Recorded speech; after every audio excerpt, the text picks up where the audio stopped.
After my husband and I moved in together, his parents demanded a spare key. We need to check in whenever we want, they said.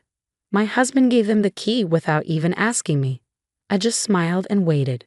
1 week later, they let themselves in, only to find themselves locked inside with someone they never expected. When Adam and I moved into our new home in Austin, Texas, I thought it was the beginning of something great. We'd been married for almost a year, and this was supposed to be our fresh start. A cozy 3-bedroom in a quiet neighborhood. Maybe a place to start a family. Then came his parents. George and Marcia were always too much, controlling and pushy. While we were dating, I noticed things. His mom would call 5 times a day about vitamins. His dad would check in during our date nights. I figured once we were married, they'd back off. I was wrong. The day after we moved in, they showed up without warning. No call, no invitation, just pulled into the driveway like they owned the place. Marcia pushed past me into the house, acting like a picky hotel guest. She handed me cheap wine and George had a printed list of home care tips, as if we were clueless. Then she sat on our couch and said, "So, when do we get our spare key?" I blinked. "Sorry, what?" George laughed like it was obvious. "Of course we need a key." "For emergencies," Marcia added, "or just to check in. Water the plants. Make sure everything's clean." I looked at Adam, expecting him to shut them down. Instead, he said, "Yeah, that makes sense," and handed them a key. I wanted to scream, but I forced a smile. "Of course," I said. "You're right." That's when I started planning. For a week, I acted like the perfect daughter-in-law. I thanked them, joked about how helpful it would be, even told them to stop by any time. But every moment I wasn't smiling at them, I was setting a trap. Step 1. I added a second lock to the door that could only be opened from the inside. Step 2. I installed a motion-activated camera in the living room. Step 3. I called my Uncle Mike. Then I waited. Exactly 1 week later, my phone buzzed. Motion detected in the living room. I opened the app and saw them, George and Marcia, walking around our house. George was snooping through the kitchen drawers. Marcia was straightening the living room. Then she started folding my laundry. Then they tried to leave, and found the door wouldn't open. I watched as George tugged at the door. Then he noticed the extra lock. His face turned red. Then the basement door opened, and in walked Uncle Mike. Uncle Mike is tall, bearded, tattooed, and a bit scary looking. He used to be in a biker gang but now owns a tattoo shop. He still looks intimidating. He walked into the room and said, "Well, well, well. What do we have here?" George froze. Marcia screamed. "What are you doing in our house?" George yelled. Mike raised an eyebrow. "Your house." "You're trespassing," Marcia shouted. Mike laughed and pulled out keys. "Funny, I live here." That's right. I had legally rented the house to Uncle Mike for the week. Paperwork and all. They had just broken into someone else's legal residence. George turned red. Marcia looked ready to faint. Mike calmly leaned against the wall. "You know what's ridiculous? Walking into someone else's house without permission." George grabbed his phone. "Call Adam." That's when my phone rang. It was Adam. "What's going on?" he asked, panicked. I smiled. "I don't know. Maybe ask your parents. They say there's some guy in the house claiming he lives there." "Not some guy. Uncle Mike." Silence. Then, "I'm coming home." When I walked in, the tension was thick. Marcia sat on the couch, arms crossed. George was fuming. Mike sipped water in the kitchen like nothing happened. "Hey babe," I said cheerfully. "What's going on?" George shoved the lease at me. "This is crap." I shrugged. "Funny, the landlord didn't think so." Marcia snapped. "You think this is cute? This game of yours? You've gone too far." I folded my arms. "Too far? Like walking into my house without permission." George yelled, "We have a key." Mike snorted. "Yeah, and how's that working for you?" Adam finally arrived. One look at the room and he sighed. "Jesus Christ." Marcia grabbed him. "Did you know about this?" He hesitated. "You did," she whispered. "You let her do this." He rubbed his face. "Mom."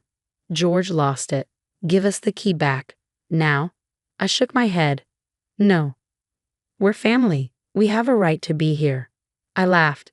"No, you don't. You don't live here. You don't pay for this house. You have no right." George stepped forward. You're making a big mistake. Mike laughed. I'd love to see how this ends. George yelled at him. Mike smiled wider. Marcia tugged George's arm.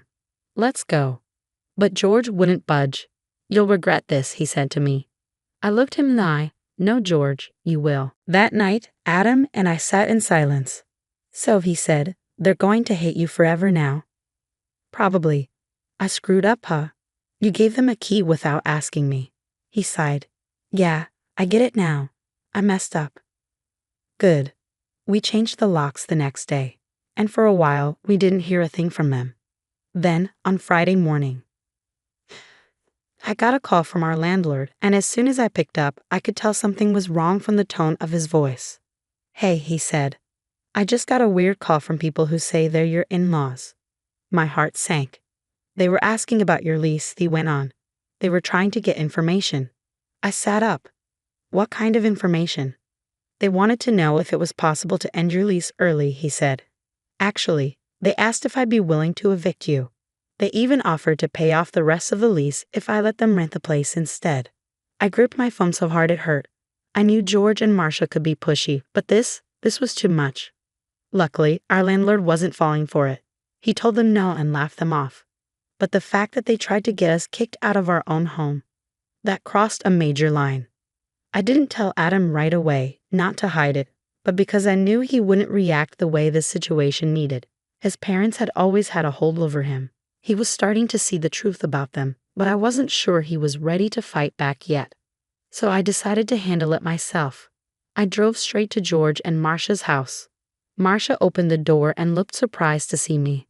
Oh, she said with a fake smile. We weren't expecting you. Yeah, I figured, I said. Can I come in? She hesitated, then let me inside. George was lounging in a living room with a beer. He barely looked up. What do you want? He mumbled. I sat down, calm and serious. I know what you did. Marcia stiffened. What are you talking about? I looked directly at George. You tried to get us evicted. That made him sit up and put his beer down. I don't know what you're talking about, he said. I picked up my phone. Should I call the landlord and put him on speaker? They went quiet. George smirked. Let's say we did. George, Marcia gasped. She's not dumb, he told her. She already knows. I felt a cold anger take over. So the plan was to kick us out, take the house, and then what? Keep Adam close so you could control him forever. Marcia looked offended. We just wanted to be near our son. I laughed. You wanted control, and you didn't care who you hurt to get it. George scowled. You're being dramatic. I stood up. I was done. If you ever try something like this again, I said quietly, you'll regret it. Marcia went pale. Is that a threat? I smiled. Marcia, I haven't even started. Then I walked out. I hoped that would be the end of it. I was wrong.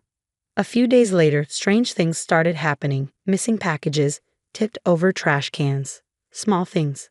But then, one night while Adam and I were watching TV, we heard a loud scraping sound outside. Adam muted the TV. Did you hear that? I nodded. We both went to the door. Adam looked through the peephole and froze. What is it? I asked. His voice was cold. My dad is outside. I looked too. George was on our porch, holding a key. But we had changed the locks. He tried the key. It didn't work. Then he banged on the door. Open the damn door, he shouted. We didn't move. He pounded again. I know you're in there. I grabbed my phone and started recording. Adam looked stunned, like he couldn't believe this was really happening. George, I said through the door, you need to leave. This is my son's house, he yelled. I have a right to be here. No, I said firmly, you don't. Suddenly, Marcia's voice came from the side of the house. Adam, honey, just open the door so we can talk. Adam was shaking. Then he said, Dad, you need to go. George hit the door hard. You're making a huge mistake. Then the backyard lights turned on. I looked and saw a shadow moving near the fence. I didn't wait. I called the police. While George kept yelling, the red and blue lights flashed outside. When the cops arrived, I stepped outside with my phone still recording. George saw the officers and quickly changed his tone. This is just a misunderstanding, he said. This is my son's house. We were just trying to talk. An officer turned to Adam. Do you know these people?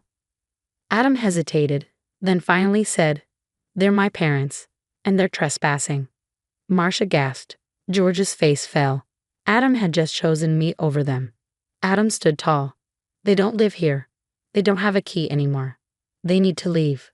One cop nodded. Sir, I'm going to ask you both to leave the property. George looked like he might explode, but he didn't fight it. He just looked at Adam with a cold, bitter smile. You think you're making the right choice, he said. Adam didn't respond. George stepped closer and said, One day, you'll wake up and realize she took everything from you. But Adam didn't flinch, and in that moment I knew we had finally drawn the line. The sharp pain hit my chest. Marcia was crying, shaking her head, not able to believe what was happening. Adam, please don't let her do this to us, she begged. But Adam's face was hard as stone. She didn't do anything, he said. You did. That was the moment George lost it. His hands shook, and his face turned red with anger. You're not my son, he yelled. Then he turned and walked away. Marcia hesitated for a second, but then she ran after him, crying. They didn't look back. The cops waited until they were out of the neighborhood before they turned to us. Do you want to press charges? One of them asked. Adam shook his head. After they left, the house was silent. Adam sat on the couch, staring at the floor like the world was weighing him down. I sat beside him, not touching, not speaking, just waiting. After a long time, he sighed deeply. They hate me now. I swallowed hard. Maybe. He shook his head. No, they do. My dad. He meant it.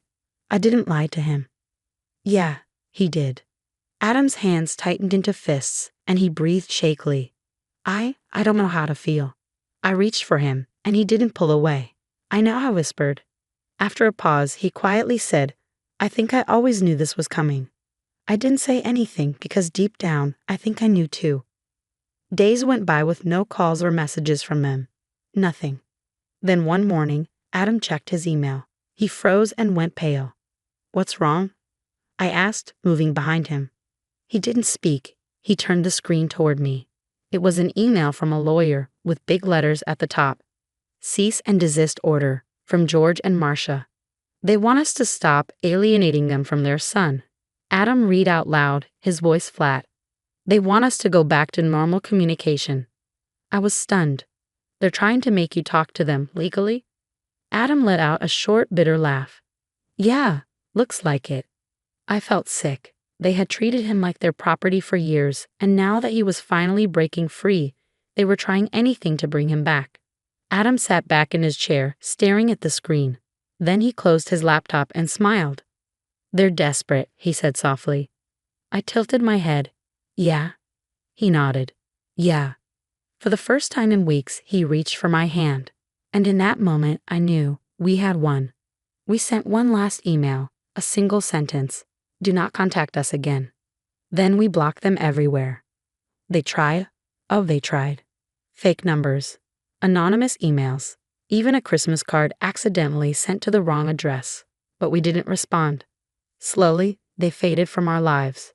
It took Adam a long time to process everything. Some days were tough. Sometimes I could see the guilt creeping in. Doubt, the old instinct to obey.